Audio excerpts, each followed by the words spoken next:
नमस्कार बच्चों, मैं रुचि सक्सेना आपका मेरे चैनल पर बहुत बहुत स्वागत। आज मैं आपको साना साना हाथ जोड़ी पाठ पढ़ाने जा रही हूँ। बच्चों, ये एक यात्रा वृत्तांत है। इसमें लेखिका मधुर कांकरिया ने सिक्किम की राजधानी गंगटोक तथा उसके आगे हिमालय की यात्रा का वर्णन बहुत ही रोचक ढंग से किया है। इस यात्रा वृत्तांत की सबसे बड़ी विशेषता ये है कि लेखिका अपने सामाजिक दायित्व के प्रति बहुत सजग हैं और श्रमजीवी जो परिश्रमी लोगों के प्रति उनके मन में बहुत सम्मान है। यहाँ पे सबसे पहले अब हम लेसन देखते हैं। साना साना हाथ जोड़ी। मैंने हैरान होकर देखा, आसमान जैसे उल्टा पड़ा था और सारे तारे बिखर कर नीचे टिमटिमा रहे थे। दूर ढलान लेती तराई पर सितारों के गुच्छे रोशनियों की एक झालर सी बना रहे थे।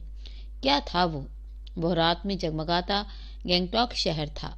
इतिहास और वर्तमान की संधि स्तर पर खड़ा मेहनतकश बादशाहों का एक ऐसा शहर था जिसका सब कुछ सुंदर था, सुबह, शाम और रात। देखिए, रात्रि में गंगटोक शहर को देखते हुए लेखिका को ऐसा लग रहा था मानो आसमान उल्टा पड़ा हो और तारे बिखर कर टिमटिमा रहे हों। गंगटोक जो था वो परिश्रमी लोगों का एक ऐसा शहर था जिसका सब कुछ बहुत सुंदर था, चाहे वो सुबह हो, चाहे शाम हो, चाहे रात हो। सम्मोहन जगा रही थी, कुछ इस कदर कि उस जादू भरे क्षणों में मेरा सब कुछ स्थगित सा, अर्थहीन सा, मेरी चेतना, मेरा आसपास, मेरे भीतर बाहर सिर्फ शून्य था और थी अति दृढ़ता में डूबी रोशनी की वो जादुई झालर। अब यहाँ पर देखने वाली बात क्या थी कि एक जो सम्मोहन का मतलब समझ लीजिए क्या होता है, मोहित हो जाना। अति दृढ़ता मतलब होता है इंद्रियों से परे। रोशनी का सबको मतलब मालूम होता है ना। तो यहाँ पर क्या था, और वो रहस्यमय सितारों भरी रात, जो रात ऐसे लग रहा था आकाश उल्टा है, तारे टिमटिमा रहे हैं, मुझे सम्मोहन जगह, मेरे अंदर एक सम्मोहन, मोहित हो जा रहे थे मुझको देख करके। सम्मोहन की भावना मेरे अंदर जागृत हो रही थी और कुछ इस कदर कि जादू भरे क्षणों में मेरे अंदर मेरा सब कुछ स्थगित था, एकदम शांत हो गया था, अर्थहीन था, जिसका कोई मतलब नहीं था। मेरी चेतना, मेरा आसपास, मेरे भीतर बाहर सिर्फ शून्य था और थी अति दृढ़ता, इंद्रियों से परे सब कुछ था, डूबी रोशनी में कि वो जादुई झालर जो मुझे अपनी तरफ आकर्षित कर रही थी। धीरे धीरे एक उजास कहते हैं प्रकाश को, उस शून्य से फूटने लगा। एक प्रार्थना होठों को छूने लगी। साना साना हाथ जोड़ी, गर्दे हो प्रार्थना, हामरो जीवन तामरो कौशली। छोटे छोटे हाथ जोड़कर प्रार्थना कर रही हूँ कि मेरा सारा जीवन अच्छाइयों को समर्पित हो। आज सुबह की प्रार्थना के ये बोल मैंने एक नेपाली युवती से सीखे थे। अब यहाँ पर एक प्रार्थना लेखिका के होठों को छूने लगी। उसने ये एक नेपाली युवती से सीखी थी, साना साना हाथ जोड़ी। इसका मतलब क्या होता है, छोटे छोटे हाथ जोड़कर प्रार्थना कर रही हूँ कि मेरा सारा जीवन अच्छाइयों को समर्पित हो। सुबह हमें थुमथांग के लिए निकल पड़ना था, पर आँख खुलते ही मैं बालकनी की तरफ भागी। यहाँ के लोगों ने बताया था कि यदि मौसम साफ हो तो बालकनी से भी कंचनजंगा दिखाई देती है, हिमालय की तीसरी सबसे बड़ी चोटी कंचनजंगा। पर मौसम अच्छा होने के बावजूद आसमान हल्के हल्के बादलों से ढका था। पिछले वर्ष की ही तरह इस बार भी बादलों के कपाट किसे कहते हैं, दरवाजे को, ठाकुर जी के कपाट की तरह बंद ही रहे। कंचनजंगा ना दिखनी थी न दिखी, पर सामने की रकम माने तरह तरह की रंग बिरंगे इतने सारे फूल दिखाई पड़े कि लगा फूलों के बाग में आ गई हूँ। थुमथांग गंगटोक से जो था, बहरहाल गंगटोक से 149 किलोमीटर की दूरी पे था।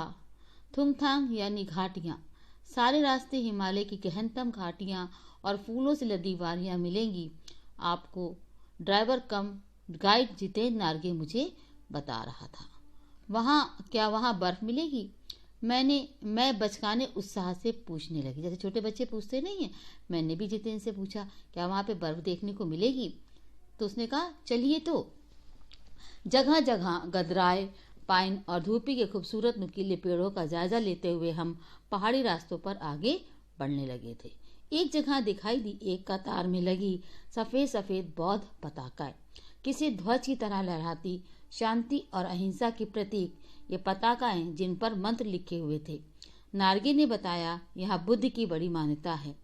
जब भी बुद्धिस्ट की मृत्यु होती है, उसकी आत्मा की शांति के लिए शहर से दूर किसी भी पवित्र स्थान पर 108 श्वेत पताकाएं फहरा दी जाती हैं। नहीं, इन्हें उतारा नहीं जाता, ये धीरे धीरे अपने आप ही नष्ट हो जाती हैं। कई बार किसी नए कार्य की शुरुआत में भी ये पताकाएं लगा दी जाती। पताका किसे कहते हैं? झंडियों को। पर वे रंगीन होती हैं। नार्गे बोलता जा रहा था और मेरी नज़र उसकी जीप में लगी दलाई लामा की तस्वीर पर टिकी हुई थी। कई दुकानों पर भी मैंने दलाई लामा की ऐसी ही तस्वीरें देखी थी। अब देखिए, यहाँ पे थुमथांग गैंगटॉक से 149 किलोमीटर की दूरी पर था। ड्राइवर कम गाइड जितेन ने बताया कि रास्ते में गहनतम घाटियां और फूलों से लदी वादियां मिलेंगी। लेखिका बर्फ देखने के लिए बहुत बेचैन थी, पर जितेन ने इसे रहस्य बना दिया कि थुमथांग में बर्फ होगी या नहीं। रास्ते में मंत्र लिखी हुई सफेद पताकाएं मिली। नार्गे ने फिर उसको बताया कि जब भी किसी बुद्धिस्ट की मृत्यु हो जाती है, उसकी आत्मा की शांति के लिए शहर से दूर किसी भी पवित्र स्थान पर 108 श्वेत पताकाएं फहरा दी जाती हैं। इन्हें उतारते नहीं, ये स्वयं ही नष्ट हो जाती हैं। यदि कोई नया काम शुरू किया जाए तो रंगीन पताकाएं फहरा दी जाती हैं। हचकोले खाती हमारी जीप थोड़ी आगे बढ़ी। अपनी लुभावनी हंसी बिखेरते हुए जितेन बताने लगा, इस जगह का नाम है कवि लॉन्गस्टाक। यहाँ गाइड फिल्म की शूटिंग हुई थी। तिब्बत के चीस बे बमसन ने लेपचामो के शोमेन के से कुंजदेक के साथ संधि पत्र पर यही हस्ताक्षर किए थे। एक पत्थर यहाँ स्मारक के रूप में भी है। लेपचा और भूटिया सिक्किम की इन दोनों स्थानीय जातियों के बीच चले सुदीर्घ माने लंबे झगड़ों के बाद शांति वार्ता की शुरुआती स्थल। अब देखिए यहाँ पर क्या हुआ। कवि लोग स्टॉक पहुंचने पर जितेन ने बताया, गाइड फिल्म की जो शूटिंग हुई थी वो यहीं पर हुई थी। और यहाँ पर एक ऐसा पत्थर है जो लेपियाचार और भूटिया सिक्किम की इन दोनों स्थानीय जातियों के बीच में बहुत लंबा संघर्ष चला था। उसके बाद पहली शांति वार्ता का जो है वो स्मरण कराता है। उन्हीं रास्तों पर मैंने देखा एक कुटिया के भीतर घूमता चक्र। ये क्या है? नार्गे कहने लगा, मैडम ये धर्म चक्र है, प्रेयर व्हील। इसको घुमाने से सारे पाप धुल जाते हैं। क्या? चाहे मैदान हो चाहे पहाड़, तमाम वैज्ञानिक प्रगतियों के बावजूद इस देश की आत्मा एक जैसी है। लोगों की आस्थाएं, विश्वास, अंधविश्वास, पाप पुण्य की अवधारणाएं, कल्पनाएं एक जैसी हैं। तो लेखिका ने यहाँ पे क्या देखा कि एक जो कुटिया थी वहां पर चक्र के बारे में पूछने पर नार्गे ने उसको समझाया ये धर्म चक्र है और इसको घुमाने से मनुष्य के सारे पाप धुल जाते हैं। लेखिका ने विचार किया कि मैदान हो या पहाड़ हो या मैदान, चाहे वैज्ञानिक प्रगति कितनी भी हो गई हो, लेकिन भारत की आत्मा सब जगह एक है। लोगों की आस्थाएं हैं, विश्वास है, अंधविश्वास, पाप पुण्य की अवधारणाएं या धारणाएं जो हैं वो सब एक जैसी हैं। सभी ईश्वर में पूरी तरह से विचार करते हैं। अवधारणा का मतलब क्या होता है? सोच विचार। राफ्ता राफ्ता हम ऊंचाई की ओर बढ़ने लगे। राफ्ता मतलब धीरे धीरे। बाजार, लोग और बस्तियां पीछे छूटने लगे। अब परिदृश्य से चलते चलते स्वेटर बुनती नेपाली युवतियां और पीठ पर भारी भरकम कार्टून ढोते बौने से दिखते बहादुर नेपाली ओझल माने दृष्टि से परे हो रहे थे। अब नीचे देखने पर घाटियों में ताश के घरों की तरह पेड़ पौधों के बीच छोटे छोटे घर दिखाई दे रहे थे। हिमालय भी अब छोटी छोटी पहाड़ियों के रूप में नहीं, वरन अपने विराट रूप पर एक वैभव के साथ सामने आने वाला था। न जाने कितने दर्शकों, यात्री और तीर्थाटनियों का कामयेब हिमालय, पल पल परिवर्तित हिमालय। और देखते देखते रास्ते वीरान माने सुनसान, सकरे माने पतले और जलेबी की तरह घुमावदार होने लगे थे। हिमालय बड़ा होते होते विशालकाय होने लगा। घटाएं गहराती पाताल नापने लगी। वादियां चौड़ी होने लगी।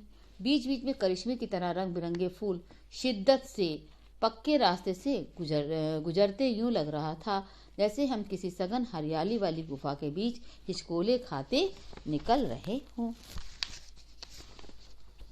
इस बिखरी असीम सुंदरता का मन पर यह प्रभाव पड़ा कि सभी सैलानी झूम झूम कर गाने लगे। सुहाना सफर और ये मौसम हंसी, सभी को वहां बहुत आनंद आ रहा था। मैं मौन थी, किसी ऋषि की तरह शांत थी। मैं चाहती थी कि सारे परिदृश्य को अपने भीतर भर लूं। मैं उस सौंदर्य को अपने हृदय में समा लेना चाहती थी, पर मेरे भीतर कुछ बूंद बूंद पिघलने लगा। जीप की खिड़कियों से मुड़की मुड़की कहते हैं सिर को निकाल निकाल मैं कभी आसमान के छूते पर्वतों के शिखर देखती, तो कभी ऊपर से दूध की धार की तरह झरझर गिरते जलप्रपातों, जलप्रपात किसे कहते हैं, झरना, झरनों को कहते हैं, तो कभी नीचे चिकने चिकने गुलाबी पत्थरों के बीच इटला इटला कर बहती चांदी की तरह कौंध मारती बनी ठटी तिस्ता नदी को। सिलीगुड़ी से ही हमारे साथ थी ये तिस्ता नदी, पर यहाँ उसका सौंदर्य पराकाष्ठा, पराकाष्ठा माने चरम सीमा पर था। इतनी खूबसूरत नदी मैंने पहली बार देखी थी। मैं रोमांचित थी, पुलकित थी, चिड़िया के पंखों की तरह हल्की थी। मुझे यहाँ पर बहुत हल्का सा महसूस हो रहा था। मैं अपने आप को बहुत अच्छा सा महसूस कर रही थी। मेरे नगपति, मेरे विशाल, मेरे हिमालय को सलामी देनी चाहिए कि तभी जीप एक जगह रुकी। खूब ऊंचाई से पूरे वेग के साथ ऊपर शिखरों के भी शिखर से गिरता फेन उगलता झरना, उसका नाम था सेवन सिस्टर वाटरफॉल। फ्लैश चमकने लगे। लोग उस खूबसूरती को अपने कैमरों में कैद करने लगे।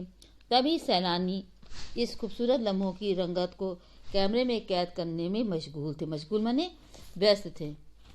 और आदिम युग की किसी अभिशप्त, अभिशप्त किसे कहते हैं, शापित, जिसे शाप मिला हो, राजकुमारी सी मैं भी नीचे बिखरे भारी भरकम पत्थरों पर बैठ झरने के संगीत के साथ ही आत्मा का संगीत सुनने लगी। थोड़ी देर बाद ही बहती जलधारा में पांव डुबोया तो भीतर तक भीग गई। मन काव्यमय हो उठा, सत्य और सौंदर्य को छूने लगा। जीवन की अनंतता का प्रतीक था वो झरना। उन अद्भुत अनूठे क्षणों में मुझ में जीवन की शक्ति का एहसास हो रहा था। इस कदर प्रतीत हुआ जैसे कि मैं स्वयं भी देश और काल की सरहदों, सरहदों माने सीमाओं से दूर बहती धारा बनकर बहने लगी हूँ। भीतर की सारी तामसिकताएं, तामसिकताएं क्या होती हैं, जितनी भी बुरी भावनाओं से, बुरी बुद्धि, बुरी भावनाओं से युक्त विचारधाराएं थी और दुष्ट वासनाएं जो थी, बुरी जो विचार थे, इस निर्मल धारा में बह गए, सब साफ हो गए, पवित्र हो गए। मन हुआ कि अनंत समय तक ऐसे ही बहती रहूं, सुनती रहूं इस झरने की पुकार को। पर जितेंद्र मुझे ठेने लगा, आगे इससे भी सुंदर नज़ारे मिलेंगे। अनमनी उदास सी मैं उठी। थोड़ी देर बाद फिर वही नज़ारे, आंखों की आत्मा को सुख देने वाले। कहीं चटक हरे रंग का मोटा कालीन ओढ़े तो कहीं हल्का पीलापन लिए, तो सब कहीं प्लस्तर उखड़ी दीवार की तरह पथरीला, और देखते ही देखते परिदृश्य में सब कुछ छूमंतर गायब हो गया, जैसे किसी ने जादू की छड़ी घुमा दी। सब पर बादलों की एक मोटी चादर, सब कुछ बादल में, सब कुछ बादलों से ढक गया। चित्र लिखित सी मैं माया और छाया के इस अनूठे खेल को भर भर आंखों देखती जा रही थी। प्रकृति जैसे मुझे सयानी माने चतुर समझकर बनाने के लिए जीवन रहस्यों का उद्घाटन करने पर तुली थी। प्रकृति अपने अनेक रहस्यों को मेरे सामने दिखा रही थी, उद्घाटित कर रही थी। धीरे धीरे धुंध की चादर थोड़ी छटी। अब वहां पहाड़ नहीं, दो विपरीत दिशाओं से आते छाया पहाड़ थे, और थोड़ी देर बाद ही वो छाया पहाड़ अपने श्रेष्ठतम रूप में मेरे सामने थे। जीप थोड़ी देर के लिए रुकवा दी गई। मैंने गर्दन घुमाई, सब और जैसे जन्नत थी, एकदम स्वर्ग। बिखरी पड़ी थी, हर तरफ खूबसूरती जो थी बिखरी पड़ी थी। नजरों के छोर तक खूबसूरती ही खूबसूरती, अपने को निरंतर दे देने की अनुभूति कराते पर्वत, झरने, फूलों, घाटियों और वादियों के दुर्लभ नज़ारे, जो कभी भी बहुत दुर्लभ थे, मुश्किल थे, वही कहीं लिखा था, थिंक ग्रीन। आश्चर्य, पल भर में ब्रह्मांड में कितना कुछ घटित हो रहा था। सतत प्रवाहमान झरने, नीचे वेग से बहती तिस्ता नदी, सामने उठती धुंध, ऊपर मंडराते आवारा बादल, मंदिम मंदिम मंदिम मंदिम धीरे धीरे हवा की हिलोरे लेते प्रियता और रोडोड्रेडो के फूल सब अपनी अपनी लय तान और प्रभा में बहते हुए चैरवैती चैरवैती चैरवैती माने होता है चलते रहो चलते रहो। और समय की इसी सतत प्रभा में तिनके सा बहता हमारा वजूद, वजूद माने अस्तित्व। पहली बार एहसास हुआ जीवन का आनंद है यही चलायमान सौंदर्य। संपूर्णता के उन क्षणों में मन इस बिखरे सौंदर्य से इस कदर एकात्म हो रहा था कि भीतरी व्यवहार की रेखा मिट गई थी, आत्मा की सारी खिड़कियां खुलने लगी थी। मैं सचमुच ईश्वर के निकट थी। मुझे लग रहा था जैसे मेरा ईश्वर से आत्म साक्षात्कार हो रहा हो। सुबह सरीखी प्रार्थना फिर होठों को छूने लगी, साना साना हाथ जोड़ी कि तभी अतीन्द्रिय संसार खंड खंड हो गया। अतीत माने इंद्रियां, उसका संसार जो था वो खंड खंड हो गया। वो महाभाव सूखी टहनी सा टूट गया। हुआ क्या, दरअसल मंत्र मुग्ध सी मैं तद्रिल अवस्था में, तद्रिल माने नींद की स्थिति में थोड़ी दूर तक निकल आई थी कि अचानक पांवों पर ब्रेक सी लग गई, जैसे समाधिस्थ भाव में नृत्य करती किसी आत्मलीन नृत्यांगना के नुपुर अचानक टूट गए हों। मैंने देखा अद्वितीय सौंदर्य से निरपेक्ष कुछ पहाड़ी औरतें पत्थरों पर बैठी पत्थर तोड़ रही थी। एकदम से मेरा ध्यान जो है वो टूटा। मैंने देखा अत्यधिक सुंदर से निरपेक्ष कुछ पहाड़ी औरतें जो थी पत्थर तोड़ रही थी। गूथे आटे सी कोमल काया पर हाथों में कुदाल और हथौड़े, कईयों की पीठ पर बंधी डोकों, डोको कहते हैं बड़ी टोकरियों को, उसमें उनके बच्चे भी बंधे हुए थे। कुछ कुदाल को भरपूर ताकत के साथ जमीन पर मार रही थी। अत्यधिक परिश्रम करती मैंने जैसे ही उन स्त्रियों को देखा तो मुझे लगा ये कितनी परिश्रमी, कितना सौंदर्य यहाँ पर है। और साथ में दूसरी तरफ उन स्त्रियों को देख करके मैं एकाएक रुक गई।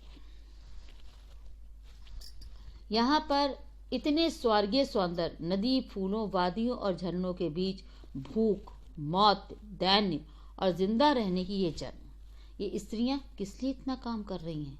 सिर्फ भूख के कारण, जीवित रहने के कारण, दीनता के कारण जिंदा रहने की एक जंग यहाँ पर लड़ रही हैं।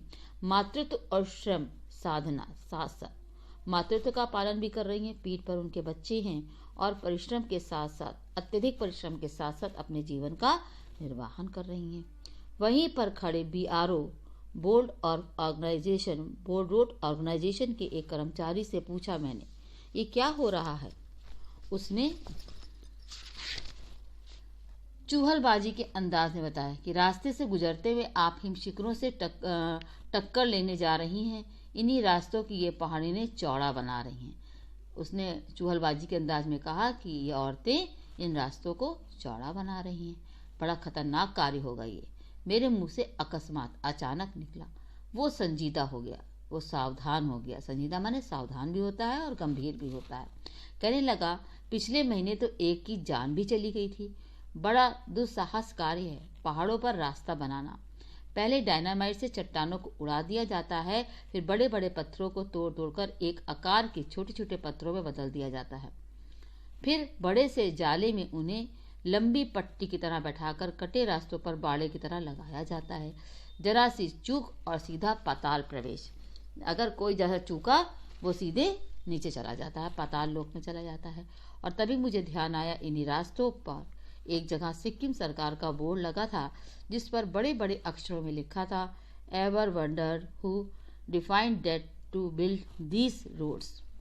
आप ताज्जुब करेंगे पर इन रास्तों को बनाने में लोगों ने मौत को झुठलाया है। एकाएक मेरा मानसिक चैनल बदला, मन पीछे घूम गया। इसी प्रकार एक बार पलामू और गुमला के जंगलों में देखा था, पीठ पर बच्चों को कपड़े में बांधकर पत्तों की तलाश में वन वन डोलती आदिवासियां युवतियां। तभी उनका ध्यान अचानक गया, कुछ समय पहले जब वहां गई थी जंगलों में, पलामू और गुमला के जंगलों में, तो उन्होंने देखा था कि कुछ औरतें जो हैं पत्थरों को बटोरती हैं और पीठ भर में जो है वो अपने बच्चों को बांधे रहती हैं। उन आदिवासी युवतियों के फूले हुए पांव और इन पत्थर तोड़ती पहाड़ियों के हाथों में पड़े ठाटे क्या होता है, हाथों में पड़ने वाली गांठें, जो इतना कठोर परिश्रम करते हैं उनके हाथ में गांठ पड़ जाती है। एक ही कहानी कह रहे थे, आम जिंदगी की कहानी हर जगह एक सी है कि सारी मलाई एक तरफ, सारे आंसू, अभाव, यातना और वंचना एक तरफ। मलाई तो बड़े लोग खा जाते हैं और परिश्रम गरीबों के पल्ले में आता है। और तभी मेरी सहपाठी मणि और जितेंद्र मुझे खोजते खोजते वहां तक आ गए थे। मुझे गमनीन थोड़ा सा दुखी देखकर जितेंद्र ने कहा, मैडम ये मेरे देश की आम जनता है, इन्हें तो आप कहीं भी देख लेंगी। आप इन्हें नहीं, पहाड़ों की सुंदरता को देखिए जिसके लिए आप इतना पैसा खर्च करके आई हैं। ये देश की आम जनता नहीं, जीवन का प्रति संतुलन भी है। ये वेस्ट एट रिपेयरिंग है। कितना कम लेकर ये समाज को कितना अधिक लौटा देती हैं। मन ही मन मैंने सोचा। हम वापस जीप की ओर मुड़ने लगे कि तभी मैंने देखा वे श्रम सुंदरियां किसी बात पर इस कदर खिलखिलाकर हंस पड़ी थीं, जीवन लहरा उठा। उनको हंसा देखकर मेरा मन खुशी से भर गया था और वो सारा खंडहर ताजमहल बन गया था। और उनको खिलखिलाता देखकर मुझे खंडहर सा प्रतीत हो रहा था, वो सब मुझे अब ताजमहल सा नजर आ रहा था।